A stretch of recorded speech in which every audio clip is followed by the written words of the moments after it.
आजकल अगर मौसम की बात की जाए तो सुबह जो टेम्परेचर है वो काफ़ी कम होता है और इसी तरह शाम को भी कम होता है, पर दिन के समय धूप अच्छी निकल रही है, जिसके चलते जो गर्म कपड़े हैं उसमें कई बार कोताही बरत ली जाती है और उसकी वजह से तबीयत खराब हो जाती है। इसका असर हमारी सेहत पर किस तरह से पड़ता है, बातचीत करेंगे। हमारे साथ डॉक्टर HK खरबंदा मौजूद हैं, उनसे जानते हैं। सर, देखा जा रहा है मौसम में तब्दीली ज़रूर आ रही है, पर कहीं ना कहीं हम लोग कपड़े जो हैं उसको उसी हिसाब से, मौसम के हिसाब से बदल लेते हैं, तो ये किस तरह सेहत पर प्रभाव डालते हैं? देखिए, बहुत अच्छा आपने इस प्रश्न लिया है। जब भी मौसम बदले तो देखिए, बाहर चाहे जितना मर्जी टेम्परेचर हो, हमारे शरीर का टेम्परेचर उतना ही रहता है। हमारे अंदर एक थर्मोस्टेट मशीन लगी हुई है, भगवान की दी हुई, जो कि हमारे शरीर का टेम्परेचर उतना ही रखती है, चाहे हम -50 में चले जाएं, चाहे +45 में चले जाएं। लेकिन इस थर्मोस्टेट मैकेनिज्म को कंफ्यूज होने से बचाना पड़ता है, एकदम एक्सट्रीम्स ऑफ टेम्परेचर को अवॉइड करना पड़ता है।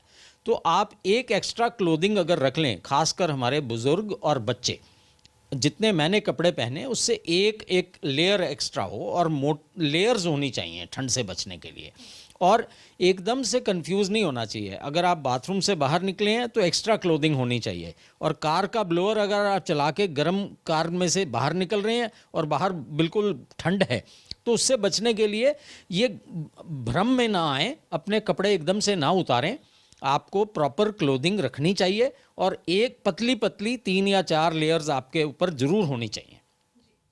करबंदा जी, ये खास तौर पर देखा जाता है कि जो बुज़ुर्ग हैं वो इन दिनों काफ़ी इस चीज़ से इफ़ेक्ट होते हैं, वही बच्चे जो हैं वो भी काफ़ी सूखी ठंड की चपेट में आ जाते हैं, तो उनके लिए क्या प्रिकॉशंस हो सकती हैं? बहुत अच्छा अजीब, देखिए यहाँ से लेके यहाँ तक इतने एरिया में ठंड पकड़ते हैं हम, क्योंकि यहीं पे ये ऑरिफेस हैं, इसीलिए टोपी पहनी जाती है और कान ढके जाते हैं। सो सिर और या पैर, दोनों में से एक, दोनों ढकें तो बहुत अच्छा है, लेकिन दोनों में से एक का ढका होना ज़रूरी है। और जब ये ढके, और यहाँ इतने एरिया में कवरिंग ज़्यादा ज़रूरी है, तो अगर ये एरिया सारा कवर्ड रहेगा, आप हवा के झोंकों से बचे रहेंगे, खासकर ठंडी हवा के झोंकों से, तो आप बिल्कुल ठंड को बचा पाएंगे। आपका अगर इम्यून सिस्टम परफेक्ट है तो आपको ठंड नहीं कैच होगी, लेकिन फिर भी अगर आपको ठंड लग जाती है तो उससे बचने के लिए फिर आपको हमें हर्बल टी या काढ़े का सहारा लेना पड़ेगा। अगर बहुत ज़्यादा हो जाए तो नेचुरली, क्योंकि निमोनिया बड़ा ख़तरनाक हो जाता है इस दिनों में, अगर आप ठंड पकड़ लेते हैं, आपके अगर फेफड़े कमज़ोर हैं, तो आपको हॉस्पिटलाइजेशन तक की नौबत आ सकती है। डॉक्टर साहब, ये भी जानना चाहेंगे कि आजकल जिस तरह से पता लगा कि कोरोना का नया वेरिएंट जो है वो मार्केट में आ गया है, तो ये किस तरह से हम लोग इसको डिफ्रेंशिएट कर पाएंगे कि ये हमें ठंड लगी है या फिर ये कोरोना का वेरिएंट है? ये भी अच्छा सवाल है। देखिए, कोई कन्फ्यूजन करने की ज़रूरत नहीं है। कोरोना का वेरिएंट भारत में लगभग, इसका जो असर है वो न के बराबर है, क्योंकि उसका एक कारण है। भारत में लगभग 95% लोगों को वैक्सीन लग चुकी है, या फिर जो हमारी तीसरी वेव आई थी वो हो चुका है कोरोना सभी को, और ये उसी का सब वेरिएंट है। ये कोई नया वेरिएंट नहीं आया, हमारे पिछले वेरिएंट का ही सब वेरिएंट है, ओमिक्रॉन का सब वेरिएंट है। तो इसलिए कोई घबराने की ज़रूरत नहीं है।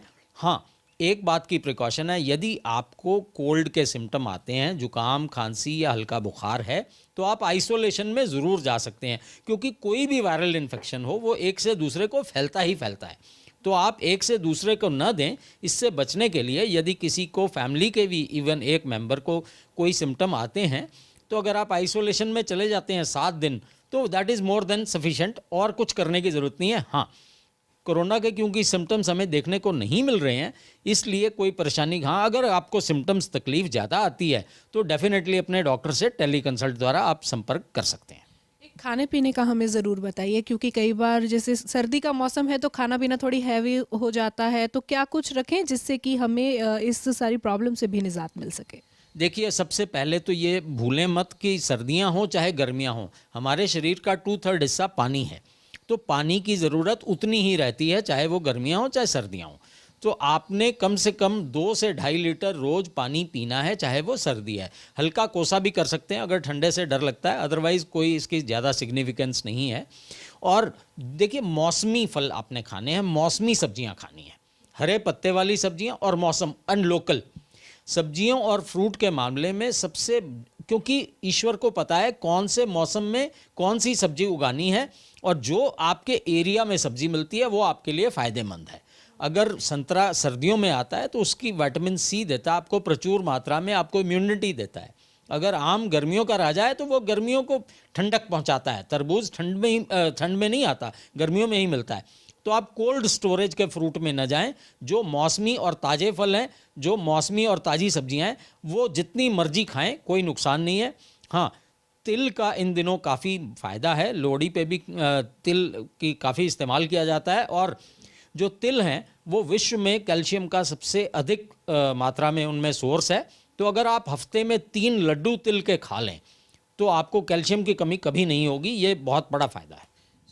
डॉक्टर साहब, ये भी देखने में आता है कि अगर हल्के फुल्के से सिम्टम्स होते हैं, मान लीजिए बुखार हो जाता है या फिर कोल्ड हो जाता है, तो मार्केट में जो नॉर्मल टैबलेट्स उपलब्ध होती हैं तो हर कोई वो लेके रख लेता है कि चलो वो खा लेंगे। क्या इस तरह से दवाई लेकर रखना ठीक है? देखिए, सेल्फ मेडिकेशन हमारे भारत में ही उपलब्ध है। बाहर की कंट्रीज़ में तो पैरासीटामोल लेने भी मुश्किल हो जाती है। तो ये हमारी रेगुलेशंस को समझ आना चाहिए। सेल्फ मेडिकेशन हमेशा ही ख़राब करती है। उसका फ़ायदा तो बहुत कम होता है, नुकसान ज़्यादा होता है।